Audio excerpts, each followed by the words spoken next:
Hello tout le monde, j'espère que vous allez bien. Aujourd'hui je reviens dans une nouvelle vidéo dans laquelle je vais vous expliquer comment payer ses vacances tout en étant étudiant en fait, tout simplement. Donc moi comment j'ai fait, les conseils que je vais vous donner qui sont appliqués pour économiser. Je sais que c'est pas facile pour tout le monde. Certes les conseils que je vais donner, voilà, pour certains ne vont pas pouvoir s'appliquer. Je sais qu'il y a des étudiants qui ont déjà du mal à survivre, donc qui ne peuvent pas se payer de vacances. J'espère que cette vidéo vous plaira tout simplement et vous aidera à économiser un peu d'argent pour pouvoir, même si c'est pas vous payer des vacances, vous payer d'autres choses qui vous plaisent, puisqu'il n'y a pas que les vacances dans la vie. Mais voilà, donc du coup, si ça vous plaît, continuez la vidéo.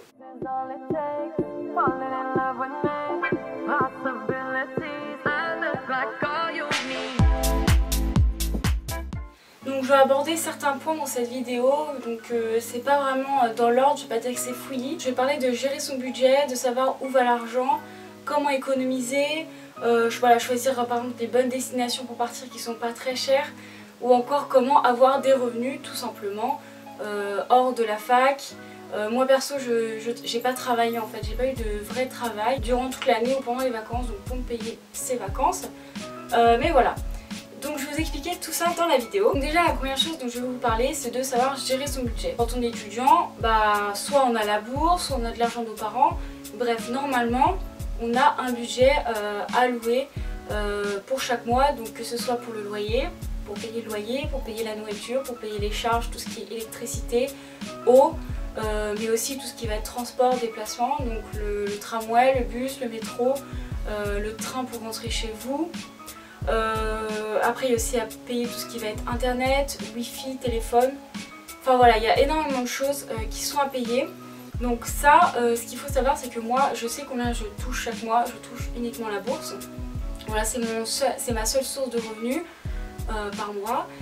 Et cette bourse là, je sais combien je dois mettre dans chaque chose pour savoir combien il va me rester à la fin du mois et surtout savoir combien je peux mettre de côté. Ceux qui ne le savent pas, mais bon, la plupart normalement le savent, vous pouvez toucher les APL, quasiment tout le monde peut toucher les APL, donc les aides au logement. Grâce à ça, il y a une bonne partie de votre loyer qui va être payé. Moi je sais que sur les presque 300 €, j'ai un peu plus de 200 € qui va être payé. Et à la fin je dois rajouter une cinquantaine d'euros pour payer mon loyer. Donc déjà ça fait faire une sacrée économie pour ceux qui ne peuvent pas se payer un loyer, qui doivent travailler pendant les vacances. Je sais pas si vous pouvez toucher les appels, normalement vous pouvez toucher si vous n'avez pas de revenus. Donc déjà à ce niveau là j'ai une part qui est payée. Ensuite il faut savoir ce qui est une grosse part vraiment par mois au budget, au niveau du budget, c'est la nourriture. Ça va dépendre de chaque personne. Moi perso j'utilise à peu près une centaine d'euros par mois pour payer ma nourriture. Voilà, ce qu'il faut savoir c'est qu'il faut choisir les bons endroits où acheter et acheter les bonnes choses. Voilà, si vous faites des kebabs tous les 5 matins, c'est vrai que vous allez plus avoir beaucoup d'argent pour le reste. Il y a aussi quelque chose que je voulais aborder, c'est par rapport au resto universitaire. À Saint-Mauro, j'allais tout le temps, il y a 2 ans de ça, tous les midis j'allais manger là-bas. Et finalement j'ai arrêté. Alors certes on mange bien, on a un vrai repas, etc. Ça coûte 3,25 €, en soi c'est pas très cher. Mais j'ai calculé et du coup en un mois, si j'ai mangé tous les jours de la semaine, enfin 5 jours par semaine, ça me revenait à 65 €. 65 € c'est quand même une bonne part de mon budget qui à la base va pour tous les repas de la semaine. Et je me suis rendu compte que ça me coûtait beaucoup moins cher de faire mes repas moi-même. Voilà, je sais que les pâtes, le riz, etc., ce que les étudiants mangent de base, ça coûte vraiment pas cher. Donc voilà, faut vraiment faire très attention à où est-ce que vous achetez. Je vais pas dire tel endroit, telle enseigne, etc. Mais faites attention, n'hésitez pas aussi à prendre les petites cartes de fidélité, ça peut toujours aider, viser les promotions. Et faire attention à ce que vous mangez, ne pas acheter des choses toutes faites, enfin éviter en tout cas. Essayez de faire des trucs qui sont rapides à faire, mais qui coûtent beaucoup moins cher, mais des choses quand même assez nutritives et bonnes pour la santé.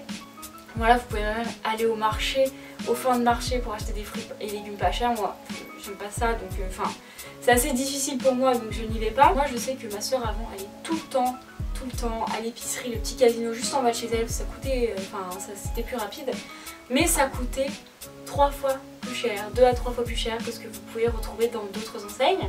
Donc au final, vous payez vraiment beaucoup plus cher en nourriture pour la même chose. Alors que si vous vous déplacez, ça vous coûtera moins cher si vous faites un peu d'effort. vous pouvez trouver. Après c'est sûr que on n'a pas tous le même budget en nourriture, il y en a qui mangent plus que d'autres. Déjà à ce niveau là vous pouvez faire de grosses économies. Ensuite il y a au niveau du transport. Alors moi personnellement j'habite à 1h45 de chez moi, donc je sais que voilà, je rentre 2 fois par mois chez moi, pas plus, parce que ça me coûte 30 € aller-retour. Il y en a qui habitent pas loin, ça leur coûte 5 €, d'autres 10 €, voilà, moi ça me coûte 30 €.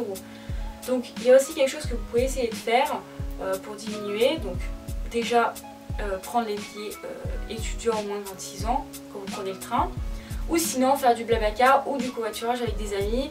Vous leur donnez un peu de monnaie, mais ça vous coûtera toujours moins cher que ce que vous payez en train. Et ça vous fera faire de sacrées économies. Au niveau des transports, donc tout ce qui va être métro, tramway, bus, bref ce que vous voulez.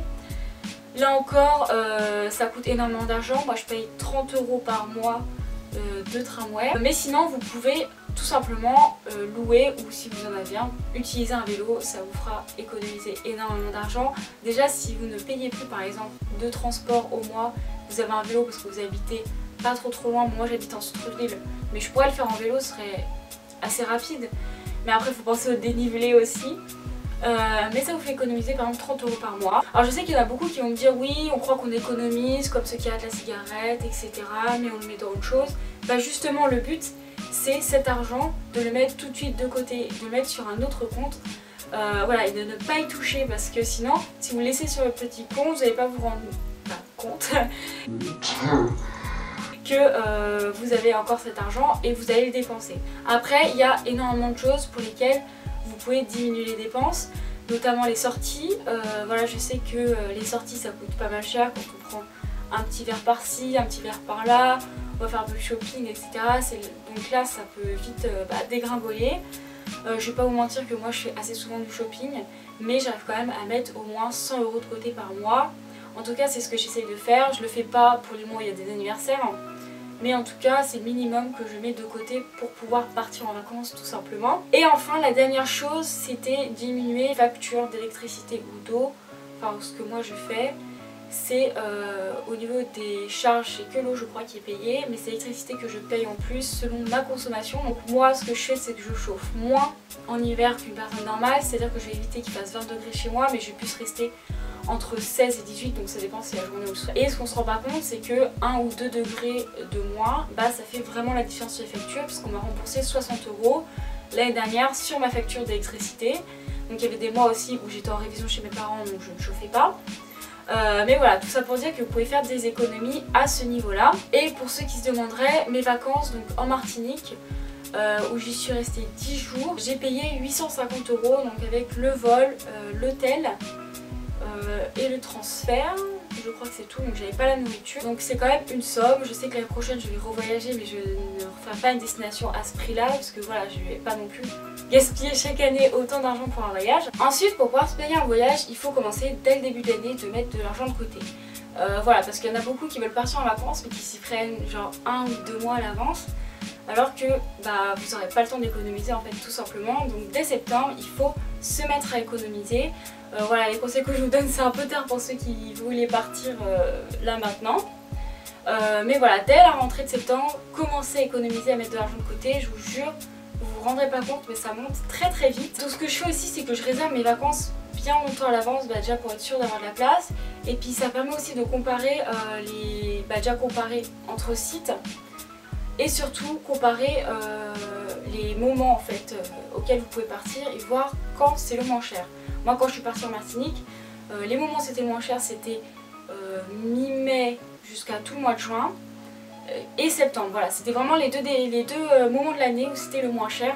Donc voilà, je vous conseille de faire ça, de vous y prendre à l'avance et de regarder à quel moment de l'année c'est le moins cher. Alors je sais qu'il y a des périodes qui vous arrangent. Moi je suis partie à une période qui m'arrange, je pense que c'est vraiment le moment de la basse saison pour quasiment tous les pays, enfin en tout cas une bonne partie.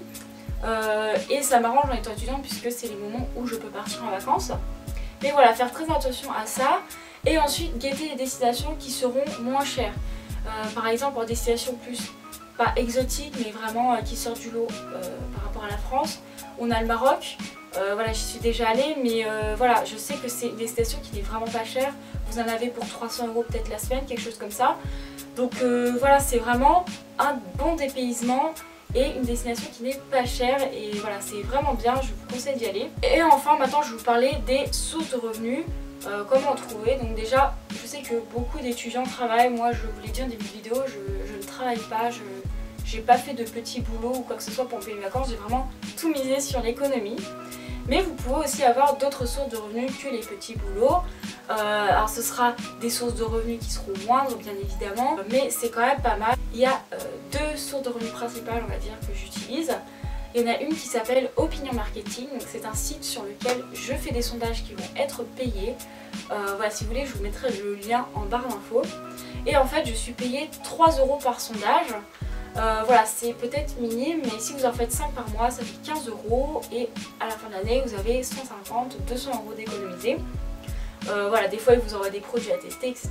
Il y a aussi, par exemple, StreetBiz, je crois, donc il y a une application où vous gagnez de l'argent ou des bons Amazon avec, certes, c'est 1, 2 ou 3 €, mais voilà, comme d'habitude, ça fait des revenus. Et enfin, j'ai les revenus YouTube, donc j'en ai pas beaucoup, on va dire peut-être qu'une fois par an, je vais toucher 70 €. Voilà, parce que je fais pas énormément de vues non plus, mais voilà, c'est toujours quelque chose qui permet soit de... je le mets pas forcément de côté pour les vacances, mais c'est quelque chose qui me permet par exemple de m'acheter des trucs pour les présenter en vidéo, de tester, etc. Donc voilà, ça c'est les sources de revenus moi que je vais utiliser. Mais c'est vrai que c'est bien aussi par exemple de faire des petits boulots comme les vendanges par exemple, ou des trucs comme ça. Enfin voilà, dans cette vidéo je voulais vraiment vous expliquer comment j'ai fait pour payer mes vacances, comment j'ai fait pour économiser pour mes vacances et voilà, comment gérer son budget tout simplement, parce que je sais que c'est pas toujours facile en étant étudiante. Voilà, moi j'ai quand même la chance de toucher la bourse et d'avoir maintenant les APL. Mais je sais que certains n'ont droit à rien et c'est très dur pour eux et voilà, ils doivent travailler pour survivre tout simplement. Mais voilà, en tout cas j'espère que vous passerez de bonnes vacances, que cette vidéo vous aura plu. Je vous fais plein de gros bisous et n'hésitez pas à me dire dans les commentaires si vous partez, où est-ce que vous partez, et à me dire quelle prochaine vidéo vous aimeriez voir sur ma chaîne.